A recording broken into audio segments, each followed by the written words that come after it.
Siti memandang wajah anaknya yang masih terlelap di ranjang sempit mereka. Udara pagi yang dingin menyelinap ke dalam rumah tua itu, namun ia tidak merasa kedinginan. Di matanya, hanya ada satu hal yang ia rasakan, harapan. Harapan untuk masa depan yang lebih baik, yang sudah lama ia impikan. "Maafkan ibu, sayang," bisiknya pelan, menatap wajah anak perempuan satu-satunya yang berumur 5 tahun itu. Ia tahu keputusan yang akan diambilnya akan menyakitkan, tapi ia merasa tak ada pilihan lain. Meninggalkan anaknya untuk bekerja di luar negeri, sebuah pilihan yang penuh dilema, namun dianggapnya sebagai satu-satunya cara untuk menyelamatkan masa depan anaknya. 2 hari yang lalu, agen yang menjanjikan pekerjaan di luar negeri datang menemuinya. Siti tidak tahu banyak tentang negara tujuan, hanya mendengar kabar bahwa di sana banyak peluang kerja yang menjanjikan uang. Bekerja keras, buang semua kesedihan, dan pulang nanti dengan cukup uang untuk masa depan anak-anakmu, kata agen itu. Dengan janji-janji manis dan jaminan masa depan yang lebih cerah, Siti merasa diberi secercah cahaya di tengah kegelapan hidupnya. Namun, dengan hati yang penuh ketakutan, ia berpisah dengan anak dan ibunya. Siti berjanji pada diri sendiri, ia hanya akan pergi untuk sementara waktu. Setelah beberapa tahun, ia akan pulang dengan uang yang cukup, dan bisa membeli rumah yang layak untuk anaknya. Mungkin bisa membuat hidup mereka lebih baik. Setibanya di negara tujuan, Siti dibawa ke sebuah rumah yang sudah disiapkan oleh agen. Ia sempat merasa terkejut melihat lingkungan sekitar yang berbeda jauh dengan apa yang dibayangkan. Rumah yang ia tempati ternyata jauh dari kata layak. Tak ada pembantu lain, hanya ia dan majikan yang sering menatapnya dengan tatapan tajam. Tugas pertama yang diberikan cukup berat, membersihkan rumah besar yang dikelilingi taman luas, memasak, mencuci, dan menjaga anak-anak majikan. Namun, Siti tetap bekerja keras. Ia ingat akan janji yang ia buat kepada anaknya dan ibunya. Namun, tak lama setelah itu, hal yang tak terduga mulai terjadi. Majikan mulai memberikan perintah yang lebih aneh dan semakin sering ia merasa kelelahan yang luar biasa. Suatu malam, ia terbangun mendengar langkah kaki di luar kamar. Tiba-tiba pintu kamar terbuka dan seorang lelaki yang belum pernah ia lihat sebelumnya masuk. Ia terkejut dan merasa takut, tapi dia hanya memberi perintah, "Ayo, ikuti aku." Tanpa bisa berkata apa-apa, Siti hanya mengangguk, merasa semakin tertekan. Keesokan harinya, ia diberitahu bahwa dirinya akan dipindahkan ke rumah majikan lain. Tanpa diberi kesempatan untuk berbicara, Siti pun dibawa pergi dengan perasaan hampa dan gelisah. Pagi itu, Siti merasa tubuhnya begitu letih. Matanya bengkak, wajahnya pucat pasi, dan jiwanya seakan terperangkap dalam kegelapan yang tak bisa ia hindari. Ia dipindahkan ke rumah majikan lain semalam, dan sekarang ia berada di sebuah kamar kecil dengan dinding retak dan suasana yang jauh lebih suram dari tempat sebelumnya. Rumah besar yang semula terlihat indah kini tampak seperti sebuah penjara, dengan dinding yang dingin dan berdebu. Namun, Siti tahu dirinya tak punya pilihan. Ia tidak bisa kembali pulang, apalagi dengan janji yang sudah ia buat kepada anaknya. Dia harus terus bekerja keras, meskipun hatinya terasa semakin hancur. Pagi itu, setelah dia menyelesaikan pekerjaan rumah, majikan barunya, seorang wanita paruh baya, memanggilnya ke ruang tamu. Siti berjalan dengan langkah perlahan, setiap langkahnya terasa seperti beban berat. Ia melihat wanita itu duduk di kursi, menatapnya dengan pandangan tajam, seolah sedang mengukur keberadaannya. "Duduklah," perintah wanita itu dengan suara dingin. Siti pun duduk di kursi yang disediakan di depan wanita tersebut. Ia merasa gugup, namun mencoba untuk tetap tenang. "Mulai hari ini, kamu akan bekerja untuk kami dengan cara yang berbeda," kata wanita itu tanpa basa-basi. Siti merasa cemas mendengar kalimat itu, ada sesuatu yang terasa aneh. Wanita itu melanjutkan, "Kami memiliki permintaan khusus untukmu. Kamu harus menerima tawaran ini jika ingin tetap bekerja di sini." Suaranya keras dan tegas, seperti memberi ultimatum. "Ada beberapa orang yang akan datang ke sini. Mereka akan membayar untuk layanan tertentu dari kamu." Siti terdiam, tak mengerti sepenuhnya. Tubuhnya terasa kaku, dan detak jantungnya semakin cepat. "Layanan?" tanyanya, suara sedikit bergetar. "Jangan khawatir, itu tidak akan menyakitkan," jawab wanita itu dengan senyum yang lebih menyeramkan dari yang pernah Siti lihat. "Kami hanya akan memanfaatkan tubuhmu, sedikit demi sedikit, sesuai permintaan klien kami. Kamu akan dibayar dengan sangat banyak uang jika kamu bersedia." Siti tidak bisa berkata apa-apa. Ia merasa ada yang salah dengan kata-kata itu, ada sesuatu yang begitu kelam dan tak terbayangkan sebelumnya. Semua yang ia tahu hanyalah bekerja keras untuk bertahan hidup, untuk mengirimkan uang kepada anaknya dan ibunya. Tetapi ini bukanlah yang ia harapkan. Wanita itu tampaknya bisa membaca ketakutan Siti. Jangan terlalu banyak bertanya. Kamu akan segera mengerti apa yang harus kamu lakukan. Ia berdiri dan mengarahkannya untuk keluar kamar. Di luar kamar, Siti merasa terperangkap, seperti seekor tikus dalam jebakan. Pikirannya terus berkecamuk, berusaha mencari cara untuk melarikan diri. Namun setiap kali ia berpikir tentang pulang, ia teringat pada anaknya, pada keluarga yang bergantung padanya. Siti merasa ada yang lebih besar yang sedang dipertaruhkan, masa depan anaknya, yang masih membutuhkan biaya untuk pendidikan dan kehidupan yang lebih baik. Namun, di balik semua itu, ia harus melawan perasaan tak nyaman yang semakin mendalam. Sejak hari itu, Siti merasakan perubahan yang sangat drastis dalam hidupnya. Tidak hanya pekerjaannya yang semakin berat, namun juga perubahan sikap para majikan yang kini semakin dingin dan agresif. Ia dipaksa untuk melakukan hal-hal yang tidak pernah ia bayangkan sebelumnya, merasa tubuhnya semakin terkoyak sedikit demi sedikit. Hari demi hari, Siti merasa semakin terjebak dalam pusaran yang tidak bisa ia hindari. Meskipun dibayar dengan uang yang lebih banyak dari yang dijanjikan, uang itu tak pernah bisa menebus penderitaan yang ia rasakan di dalam hati dan tubuhnya. Namun, setiap malam, Siti berdoa. Ia tahu apa yang ia lakukan bukanlah untuk dirinya, tetapi untuk anaknya, agar anaknya bisa tumbuh dengan masa depan yang lebih baik, meskipun harga yang harus dibayar sangat mahal. Tapi ada sesuatu dalam dirinya yang meronta. Bertanya-tanya, akankah ia bisa bertahan lebih lama lagi? Ketika malam tiba, Siti terbaring di kasur kecil yang terasa semakin sempit, memandang langit-langit kamar yang kotor, berusaha menghalau suara-suara gelisah di dalam pikirannya. Ia mulai merasa bahwa harapan yang dulu ia genggam erat kini semakin memudar, tergantikan dengan rasa takut yang mencekam. Siti merasakan perasaan terjebak yang semakin mencekam seiring berjalannya waktu. Setiap hari, ia menjalani rutinitas yang lebih keras dari sebelumnya. Semua yang ada di sekitarnya, suara klien yang datang dan pergi, pandangan sinis dari majikan, serta pekerjaan yang semakin menumpuk, membuatnya semakin merasa seperti mesin yang tak punya nyawa. Tubuhnya terasa lelah, namun hatinya lebih berat lagi. Hari itu, Siti dipanggil oleh majikannya untuk bertemu di ruang tamu yang dingin dan gelap. Wanita majikan itu, yang bernama Madam Li, menatap Siti dengan tatapan yang penuh perhitungan. Ada yang ingin aku bicarakan, kata Madam Li, suaranya lebih tegas dari sebelumnya. Kamu sudah cukup lama bekerja di sini, dan kami merasa kamu bisa melakukan lebih banyak lagi. Siti hanya mengangguk, meskipun hatinya semakin cemas. Ia tahu apa yang dimaksud oleh wanita itu, meskipun ia tak ingin mengakui hal itu.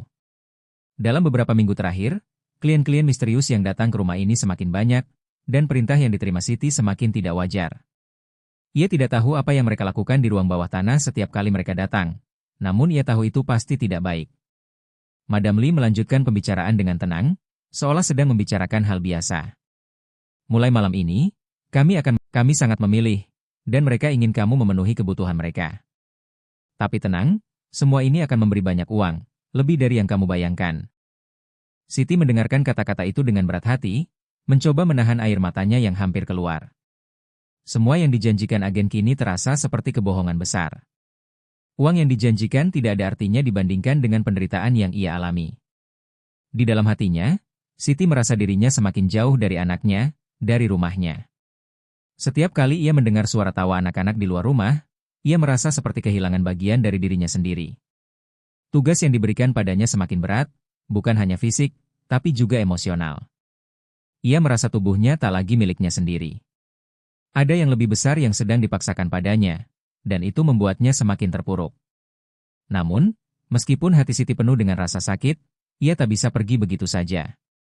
Ia ingat akan wajah anaknya yang ia tinggalkan, dan itu memberinya kekuatan untuk bertahan. Jika ia berhenti, jika ia melawan, maka harapan yang ia bawa pulang ke tanah air akan hancur, dan anaknya akan tumbuh tanpa kehidupan yang lebih baik. Malam itu, setelah diminta untuk menyiapkan makan malam, Siti merasa jantungnya berdegup lebih cepat dari biasanya. Ia bisa merasakan kehadiran klien yang datang, dan ia tahu apa yang diminta dari dirinya. Tanpa bisa menolak, Siti menyelesaikan pekerjaan malam itu dengan perasaan kosong. Tiba-tiba, salah satu klien yang datang mendekatinya dan memberikan sebuah surat yang terlipat. Siti bingung, namun ia merasa terpaksa menerima surat itu, meskipun ia tidak tahu apa isinya. Beberapa saat kemudian, ia melihat klien-klien itu pergi satu persatu, meninggalkan rumah dengan wajah yang tak pernah bisa ia pahami. Mereka tidak tampak seperti orang biasa. Ada sesuatu yang sangat gelap dalam diri mereka, sesuatu yang tidak bisa ia lihat dengan jelas. Hanya rasa takut dan cemas yang semakin menggerogoti dirinya. Siti kembali ke kamarnya dengan tubuh yang letih. Ia duduk di tepi ranjang, menggenggam surat yang masih terlipat di tangannya. Dengan tangan yang gemetar, ia membuka surat itu. Ternyata, surat itu berisi permintaan dari majikan, yang berisi perintah yang lebih mengerikan dari sebelumnya. Siti tahu, ia tidak bisa lagi melarikan diri. Setiap kali ia mencoba untuk berontak, ia merasa lebih banyak hal yang semakin mengikatnya. Ia terjebak dalam perangkap yang tak terlihat, dan meskipun ada sisa harapan dalam dirinya, ia tak tahu bagaimana caranya keluar. Siti memandang jendela kamarnya yang sempit.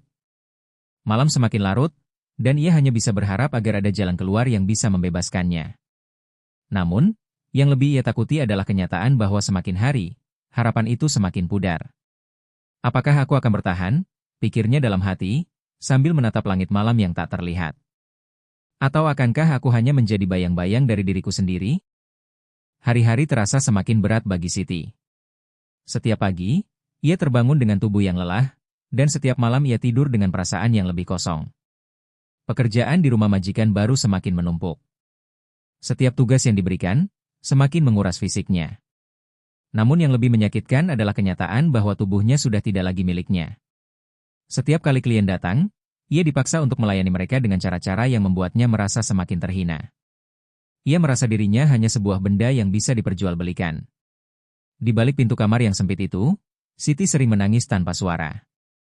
Ia merindukan anaknya, merindukan rumahnya, dan merindukan dirinya yang dulu, wanita yang penuh harapan dan impian.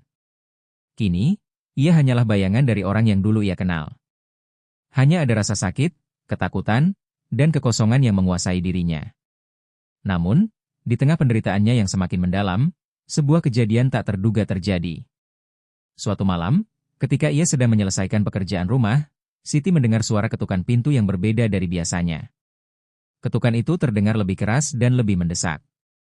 Ia merasa ada sesuatu yang aneh, tetapi tak punya pilihan selain membuka pintu. Di depan pintu, berdiri seorang wanita muda, tampak asing baginya. Wanita itu mengenakan pakaian rapi, namun wajahnya tampak penuh kecemasan. "Maafkan saya, apakah saya mengganggu?" tanya wanita itu dengan suara lembut, tetapi ada ketegangan dalam matanya. Siti terkejut, namun segera merespon. "Tidak, saya tidak sedang apa-apa," jawabnya dengan suara datar, berusaha menyembunyikan ketakutannya. Wanita itu melangkah masuk dengan ragu, seolah ia sudah terbiasa dengan tempat ini.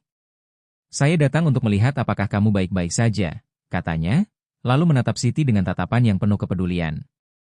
"Saya tahu ini sulit, saya tahu kamu tidak ingin berada di sini." Siti bingung. "Kamu siapa?" tanyanya, merasa tak mengerti.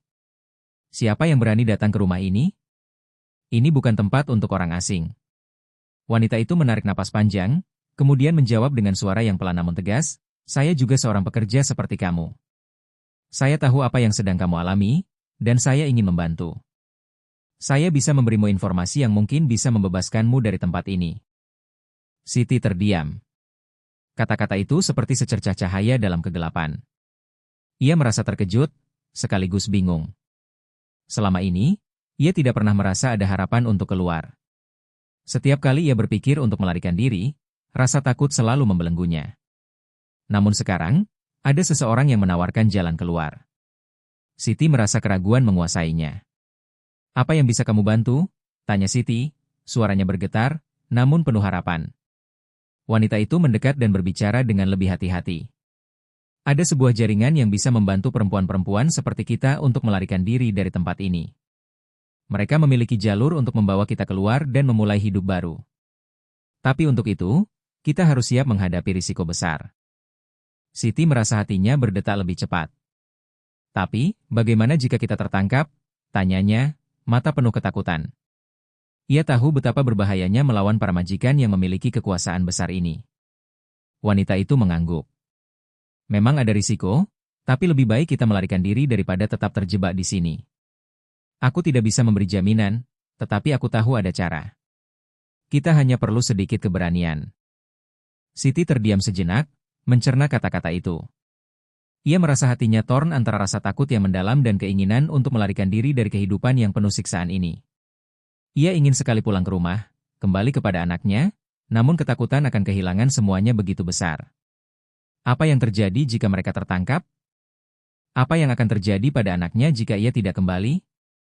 Wanita itu melihat keraguan di wajah Siti dan berkata dengan lembut, "Kamu tidak harus memutuskan sekarang. Tapi, ingatlah, kamu tidak sendirian. Ada orang yang peduli dan ingin membantu." Siti mengangguk perlahan, namun di dalam hatinya, ia tahu bahwa keputusan ini akan mengubah hidupnya. Ia tidak bisa terus hidup dalam penjara ini selamanya. Anak perempuannya membutuhkan ibunya, dan ia tidak bisa membiarkan hidupnya hancur tanpa berjuang untuk masa depan yang lebih baik. Namun, Siti juga tahu bahwa jalannya tidak akan mudah. Setiap langkah menuju kebebasan bisa saja membawa ancaman yang lebih besar. Dan dengan keputusan ini, Siti harus siap dengan segala konsekuensinya. Ketika wanita itu meninggalkan kamarnya, Siti duduk di tepi ranjang dengan pikiran yang penuh gejolak. Keinginan untuk melarikan diri semakin kuat, tetapi rasa takut dan ketidakpastian masih menghantuinya. Apakah aku cukup berani? Pikirnya dalam hati. Apakah aku siap mengorbankan segalanya demi kebebasan? Malam itu, Siti tidak bisa tidur. Pikirannya terus berputar tentang kesempatan yang baru saja diberikan padanya. Ia tidak tahu apa yang akan terjadi esok, tetapi satu hal yang pasti, hidupnya tidak bisa terus seperti ini. Sejak pertemuannya dengan wanita misterius itu, pikiran Siti terus dihantui berbagai pertanyaan. Ia merasa dihantam oleh dua pilihan, tetap bertahan dalam penderitaan yang tak berujung, atau mencoba melarikan diri dengan risiko yang belum bisa ia ukur. Setiap malam, ia menatap langit dari jendela kecil kamarnya, berharap menemukan petunjuk, berharap Tuhan mendengar jerit hatinya yang tak pernah berhenti. Suatu pagi, ketika rumah masih sepi, Siti nekat membuka kembali surat yang ia sembunyikan, sebuah catatan kecil yang ditinggalkan wanita misterius tempo hari. Di dalamnya tertulis, "Temui aku di gang belakang dekat Pasar Tua, Kamis malam, pukul 11. Hanya bawa keberanianmu." Hari Kamis terasa datang lebih cepat dari biasanya. Dan sepanjang hari itu, Siti hampir tak bisa berkonsentrasi. Saat membersihkan kamar majikannya, ia menemukan obat tidur di meja samping ranjang. Sebuah ide muncul di benaknya. Ia tahu ia harus memanfaatkan malam ini sebaik mungkin. Ia mengambil 2 butir dan menyimpannya dengan hati-hati dalam saku baju. Malam pun tiba. Rumah itu mulai sunyi, hanya suara jam dinding dan kipas angin tua yang terdengar. Sekitar pukul 9 malam, Siti menyeduh teh untuk Madam Li seperti biasa. Tapi kali ini, ia mencampurkan obat tidur ke dalamnya. Dengan senyum palsu, ia menyajikan teh itu dan berharap itu cukup untuk membuat majikannya tertidur nyenyak. Setelah memastikan Madam Li benar-benar tertidur, Siti menyiapkan diri. Ia tidak membawa apapun kecuali kartu identitas, sedikit uang yang ia simpan diam-diam selama beberapa bulan, dan secari kertas alamat rumahnya di kampung, yang sudah lusuh tapi menjadi satu-satunya harta emosionalnya. Dengan langkah pelan tapi pasti, ia keluar dari rumah. Jalanan masih agak sepi, hanya lampu jalan yang redup dan angin malam yang menggigit kulit. Siti berjalan cepat, dadanya bergemuruh kencang. Ia tidak tahu apakah ini akhir dari penderitaannya, atau justru awal dari bahaya yang lebih besar. Di ujung gang belakang Pasar Tua, wanita itu sudah menunggunya. Kali ini, ia mengenakan jaket gelap dan membawa tas kecil. "Kamu datang?" katanya pelan tapi tegas. Siti hanya mengangguk, terlalu gugup untuk bicara. Wanita itu langsung mengajaknya berjalan melewati lorong sempit hingga mereka tiba di sebuah bangunan tua yang tampaknya sudah lama tak digunakan. Di dalamnya, ada beberapa perempuan lain, wajah-wajah yang tampak kelelahan, tetapi mata mereka menunjukkan satu hal yang sama, harapan. Wanita itu memperkenalkan dirinya dengan nama samaran, Rina. Ia ternyata adalah bagian dari jaringan penyelamat buruh migran ilegal yang bekerja sama dengan relawan dan beberapa organisasi sosial. "Kami tidak punya banyak, tapi kami punya jalur untuk membantumu keluar dari neraka itu," ujar Rina. Siti duduk bersama mereka. Ia mendengar kisah perempuan lain yang juga ditipu agen, dijual secara halus, dipaksa melayani banyak pria dan bekerja di tempat-tempat ilegal. Beberapa dari mereka bahkan lebih muda dari Siti. Ada yang baru 18 tahun, ada pula yang sudah 5 tahun hidup dalam sistem perbudakan modern. Tangis Siti pecah malam itu. Ia merasa tidak sendiri. Ia merasa dipeluk oleh penderitaan yang sama, Dan untuk pertama kalinya, ia merasa tidak gila karena merasa hancur. Setelah malam yang penuh cerita dan strategi, Rina memberitahu mereka bahwa ada rencana pelarian besar dalam 2 hari ke depan. Mereka akan dijemput oleh sopir yang bekerja sama dengan jaringan relawan dan dibawa ke tempat aman di negara tetangga sebelum diterbangkan ke tanah air. Tapi ada satu syarat, mereka harus bisa keluar dari rumah tempat mereka dikurung tanpa meninggalkan jejak. Sekali saja diketahui, semua bisa gagal, bahkan bisa mengancam nyawa mereka. Siti menatap Rina, menatap perempuan-perempuan lainnya, dan menatap langit lewat jendela kecil di bangunan itu. Untuk pertama kalinya dalam berbulan-bulan, ia melihat secercah cahaya. Bukan lampu jalan atau cahaya dari luar, melainkan cahaya dari dalam dirinya sendiri. Cahaya harapan. Namun, ia tahu perjuangannya belum selesai. 2 hari ke depan akan jadi pertarungan terbesar dalam hidupnya. Jika ia gagal, bukan hanya dirinya yang akan hancur, tetapi juga semua orang yang mempercayainya malam ini. 2 hari terasa seperti 2 tahun bagi Siti. Setelah malam pertemuan rahasia itu, ia kembali ke rumah majikannya dengan perasaan campur aduk, takut, tegang, tapi juga penuh harapan. Ia berusaha bersikap seolah tak ada yang terjadi. Namun, batinnya selalu waspada, apalagi saat melihat tatapan Madam Li yang seperti bisa membaca pikiran. Hari H semakin dekat. Rina, melalui seorang kurir bayangan, mengirimkan pesan kecil yang diselipkan dalam plastik kantong belanja beras. Di situ tertulis, pukul 3 pagi, hari Sabtu. Siap di belakang rumah. Tak boleh ada suara. Mobil hanya tunggu 3 menit. Siti menelan ludah saat membaca pesan itu. Pukul 3 pagi, saat semua penghuni rumah biasanya terlelap, termasuk Pak Chen, supir rumah yang terkadang tidur di garasi. Malam Sabtu tiba. Siti sudah mempersiapkan semua sejak sore. Barang-barang penting diselipkan di dalam daster panjangnya, sepasang sandal butut di dekat pintu belakang, dan pintu dapur tidak dikunci penuh agar mudah keluar. Namun, saat jam menunjukkan pukul 2.30 dini hari, sesuatu tak terduga terjadi. Madam Li, yang biasanya sudah tidur sejak pukul 9 malam, tiba-tiba berjalan ke dapur dengan wajah lesu. Air, gumamnya. Ia tampak separuh sadar, mungkin kehausan atau terbangun karena mimpi buruk. Siti yang sedang bersiap nyaris panik.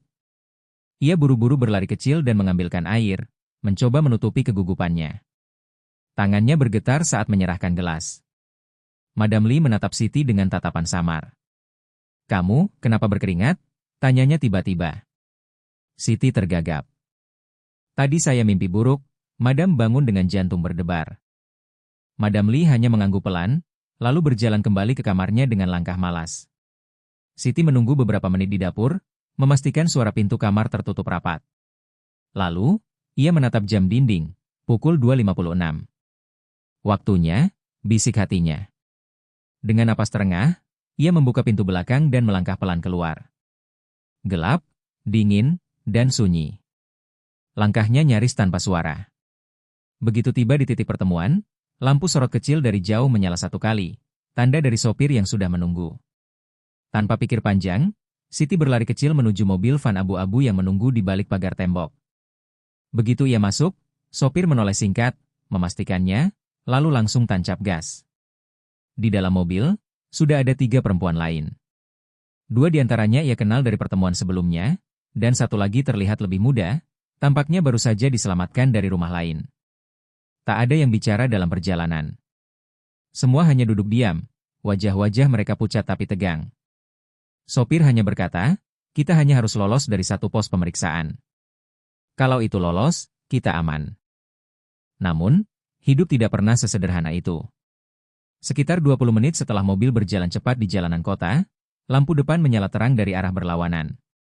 Sebuah mobil patroli polisi swasta, yang dikenal sebagai penjaga kawasan eksklusif, muncul dan menyalakan lampu peringatan. "Duduk diam. Jangan panik," kata sopir cepat. Ia memutar setir dan mengambil jalur sempit ke arah gang kecil di sisi pasar tradisional. Mobil berguncang, para perempuan di dalam hampir terjatuh dari bangku. Siti memejamkan mata. "Tolong, Tuhan jangan sekarang." Setelah meliuk-liuk melewati gang sempit, sopir akhirnya berhasil keluar ke jalan utama, dan lampu patroli itu menghilang di kejauhan. Semua menarik napas lega. Sekitar pukul 4.15 pagi, mobil berhenti di depan sebuah rumah tua di pinggiran kota. Di sana, mereka disambut oleh seorang lelaki tua dan istrinya, yang langsung membawa mereka masuk. Ternyata, tempat itu adalah rumah transit, persinggahan sementara sebelum mereka dipindahkan ke lokasi final. Di dalam rumah itu, mereka diberikan makanan hangat, baju ganti, dan tempat untuk tidur. Untuk pertama kalinya sejak berbulan-bulan, Siti makan tanpa rasa takut. Ia bahkan menangis saat mencicipi nasi panas dengan sambal terasi sederhana. Sudah lama aku tak makan seperti ini, gumamnya pelan. Rina datang beberapa jam kemudian. Ia membawa kabar. Kalian akan dipindahkan malam ini ke kota pelabuhan. Dari sana, kita akan naik kapal kecil, menyeberang ke negara tetangga. Di sana, tim relawan sudah menunggu. Siti menggenggam tangan Rina erat-erat. Terima kasih. Kalau bukan karena kamu, mungkin aku sudah mati sebagai budak. Rina menatapnya dengan mata yang berkaca-kaca. Belum selesai, Siti. Tapi kamu sudah selangkah lebih dekat menuju kebebasan. Dan malam itu, Siti tidur dengan hati yang lebih ringan. Untuk pertama kalinya, mimpi buruknya terganti oleh secercah harapan. Tentang rumah, tentang anaknya, dan tentang dirinya yang ingin bangkit kembali. Malam itu, suara ombak terdengar jelas di telinga Siti. Ia berdiri di pelabuhan kecil bersama 4 perempuan lainnya. Angin laut membawa aroma asin dan dingin, namun hati mereka justru menghangat karena harapan. Di depan mereka, sebuah kapal kayu kecil bersandar. Di atasnya, 2 pria lokal mengangguk singkat memberi isyarat bahwa waktu mereka telah tiba. Rina menghampiri satu persatu. Ia membagikan jaket tipis, masker wajah, dan 1 tas kecil berisi dokumen serta sejumlah uang darurat. Begitu kalian tiba di pelabuhan negara sebelah, akan ada tim yang menjemput. Kalian akan langsung dibawa ke shelter. Lalu, kami bantu proses pemulangan. Siti tak bisa menahan air mata. Ia memeluk Rina erat, seolah takut akan kehilangan satu-satunya orang yang memberinya kesempatan untuk hidup kembali. Aku nggak tahu harus bilang apa. Rina membalas pelukan itu, menepuk bahunya pelan. Kamu selamat, Siti. Itu sudah cukup. Pulanglah, hidupmu masih panjang. Kapal pun berangkat. Di tengah laut yang gelap dan sunyi, hanya suara mesin tua dan degup jantung yang menemani. Siti duduk diam, memeluk tas kecilnya, menatap langit yang dipenuhi bintang.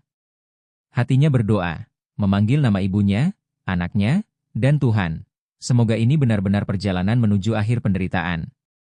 Beberapa jam kemudian, kapal itu merapat di pelabuhan kecil negara tetangga. Mereka langsung dijemput oleh 2 petugas relawan internasional dan dibawa ke shelter aman. Di sana, Siti menjalani pemeriksaan kesehatan lengkap. Hasilnya membuatnya gemetar. Ada bekas luka dalam di perutnya, dan 1 ginjalnya tak lagi ada. Dokter menjelaskan bahwa kemungkinan besar ginjal itu telah diambil tanpa sepengetahuannya. Mungkin saat ia dirawat ketika pingsan beberapa bulan lalu di rumah majikannya. Kamu korban perdagangan organ. Tapi kamu kuat, kamu masih bisa hidup sehat dengan 1 ginjal, ujar sang dokter, pelan namun penuh empati. Tangisan Siti pecah. Ia tidak hanya kehilangan waktu, harga diri, dan kebebasan, tapi juga bagian dari tubuhnya. Namun, di tengah kepedihan itu, ada semangat baru tumbuh dalam dirinya. Ia masih hidup. Ia bisa pulang. Beberapa minggu kemudian, Siti tiba di Bandara Soekarno-Hatta. Ia mengenakan baju sederhana, wajahnya lebih kurus, matanya lebih dalam. Tapi ada sinar baru di matanya, sinar keberanian. Di luar gerbang kedatangan, seorang perempuan parubaya berdiri menggigil sambil menggandeng seorang anak kecil. Begitu Siti muncul, anak itu berlari. Ibu! Siti menjatuhkan tasnya, berjongkok, dan memeluk anaknya erat. Air mata mereka mengalir bersama. Sang ibu pun menyusul, memeluk keduanya. Di tengah pelukan itu, Siti menangis sejadi-jadinya, bukan karena sedih, tapi karena ia akhirnya sampai di tempat yang seharusnya, rumah. Beberapa bulan setelah kepulangannya, Siti memberanikan diri bercerita kepada media lokal. Ia ingin suaranya didengar, agar tidak ada lagi perempuan yang tertipu seperti dirinya. Ia menjadi bagian dari komunitas penyintas dan aktif memberikan edukasi tentang bahaya agen ilegal dan perdagangan manusia. Aku tinggalkan segalanya demi uang, katanya saat diwawancara. Tapi justru tubuhku yang dijual. Jangan sampai kalian jadi korban berikutnya. Dengan suara gemetar namun penuh keberanian, Siti bukan lagi korban. Ia kini pejuang yang bangkit dari luka, luka yang tidak akan pernah bisa benar-benar sembuh, tapi cukup kuat untuk menyelamatkan orang lain. Terima kasih sudah menyimak video ini sampai selesai. Jangan lupa untuk like, komen, dan subscribe agar tidak ketinggalan konten menarik lainnya di channel ini. Sampai jumpa di video selanjutnya.